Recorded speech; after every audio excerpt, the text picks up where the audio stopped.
There are 4 content lies that I see repeated over and over and over again by so many marketing gurus out there. And when I say lies, it makes it sound like they're being malicious, like they're intentionally deceiving you. And I don't think that's the case. But still, these lies are preventing you from achieving more success in your business. And we need to reframe and break these myths in order to unlock the possibility for even greater success for you. So I'm going to tackle each one of those 4 lies in this video. The first one is you have to choose between quality or quantity. And as soon as I say that, I'm sure you know where I'm going with this. It's not one or the other. You have to choose both. You have to make really high quality content and you have to create a lot of it. Just ask yourself, who have you learned a lot from online? For me, I've learned a ton from Alex Hormozi. I've learned a lot from Dan Martell and from Jeremy Pogue. Those people all post a ton of content. And if you ask yourself the opposite, who has made a big impact on your business that doesn't post a lot of content? I kind of struggle to come up with any names in that category. So I think that that just proves you have to do both. You have to have high quality content and a lot of it. The best part is that not only are those not mutually exclusive, but one makes the other one easier. So if you are already busy running a successful business, you don't have time to make high quality content yourself. If we're honest, it's a lot harder than just what people say, just pull out your phone and talk into it. There's a lot of individual tasks. You have to figure out what you're going to talk about. You have to, I'm not a big fan of writing scripts, but at least, write outlines or bullet points. You need to get all your equipment set up. You need to film it. You need to do it not in 50 takes. You need to edit it. You need to animate it so you have captions and B-roll and it looks engaging and doesn't give people an opportunity to swipe away. You need to schedule it and post it. You also need to add thumbnails to all of your videos because it needs to be enticing for somebody to click on to watch. Those are a lot of individual tasks. So you need to hire somebody to help you do those things. And when you hire somebody to do those things for you, now they can spend all of their time making more content than you ever could by yourself, and you don't have to do it yourself. So you can actually make better content by having help, and they can make more content, so you actually get to do both of those things at the same time. So I probably beat a dead horse here, but don't choose quality versus quantity. You have to choose both. Now, that leads to the second lie that I hear all the time, which is I see more and more people brag about how they're hitting these big monthly recurring revenue numbers with only, a VA or only a small team. Now, all those tasks that I just listed out, those are all things that have to get done. And some of those things are mutually exclusive. So, for example, I hear a lot of people talk about how they hire an editor to edit their videos. Well, editing is really 2 separate tasks. It's what I call chopping and animating. So chopping is taking the raw video that they give you and turning that into the content itself. So let's say you talk for 3 minutes on a subject. They need to take that 3 minutes and condense it down into 60 seconds so that it fits on social media.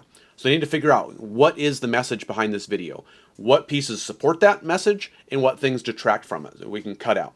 They need to find the hook. Maybe at 30 seconds you say something that is the most attention grabbing. Let's cut that out, put that at the beginning. Now that's the hook for our video. And if there's any ahs or ums or tangents that we need to cut out. So they massage that video and they turn it into the content itself that is value packed and engaging. Now an animator, they take that video and they add captions and B-roll and maybe transition effects or background music, anything else. They make the video itself look great. I'm not a fan of really overly edited videos. It doesn't need to be these like high-paced, dopamine-fueled clips, but it does need to be visually engaging enough that it grabs people's attention and it holds on to it, and it doesn't give them an opportunity to swipe away. And in a lot of cases, chopping and animating are separate skill sets. So a chopper is a creative skill set. You have to have the ear to be able to hear what the content is, and then an animator, it's more technical. They just need to know how to use Premiere. They need to know how to do color balancing and audio engineering and all of those things. So usually in my experience, it's been a lot more helpful instead of hiring an editor to split those into 2 separate tasks.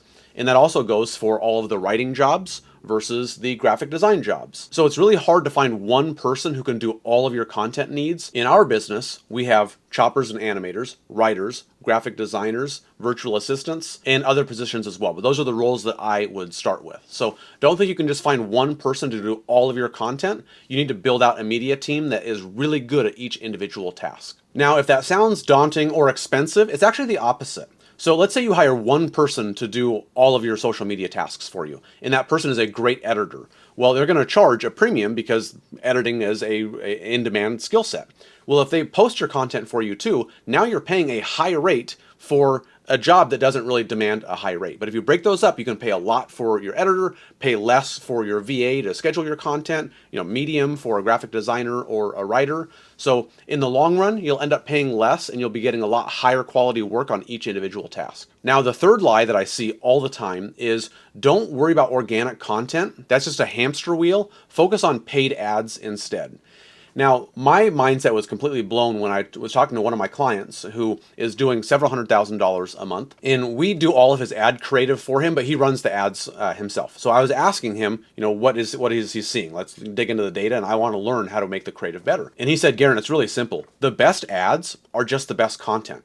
So what we do is we just post a lot of organic content and we'll add subtle calls to action in the videos or in the description, and whatever does the best, we boost those as ads. And the epiphany for me is that when people are swiping through their feeds, they're not consuming organic one way and then they see an ad and they switch their mindset and go, okay, now I'm going to consume this differently.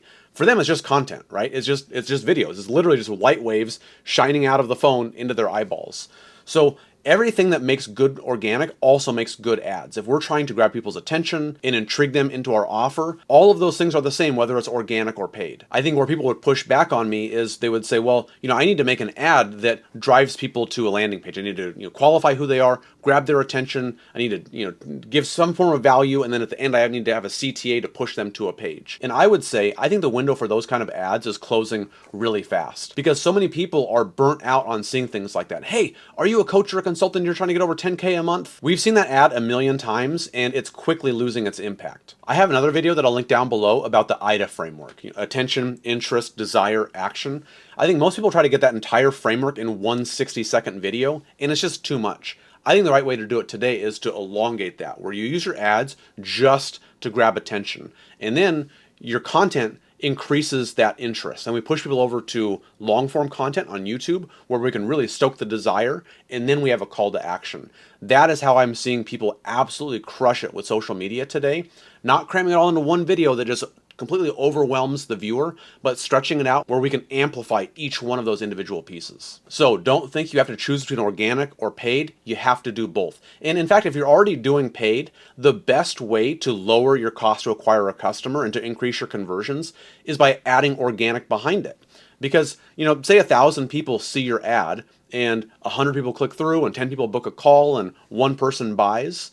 Well, if we can use organic to heat up the other 999 people that didn't buy from you, and if we just get one or two more people to buy, you just doubled or tripled your conversions.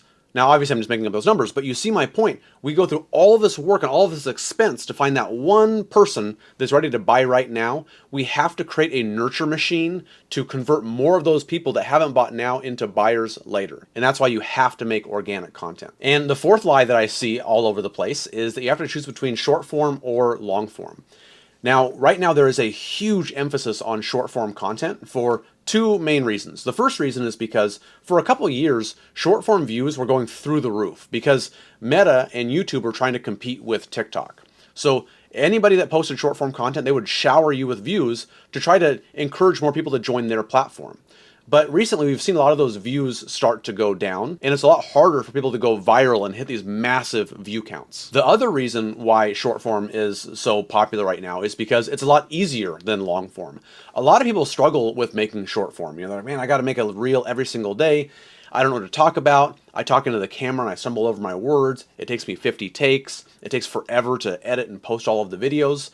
Now, if I go from making a 60-second reel to a 10-minute YouTube video, it sounds like 10 times more work. So for a lot of people, making long-form YouTube content just sounds incredibly intimidating. But the thing is, you can't choose one or the other. Really, going forward, especially in 2025, if you really want to be successful on social media, you have to do both.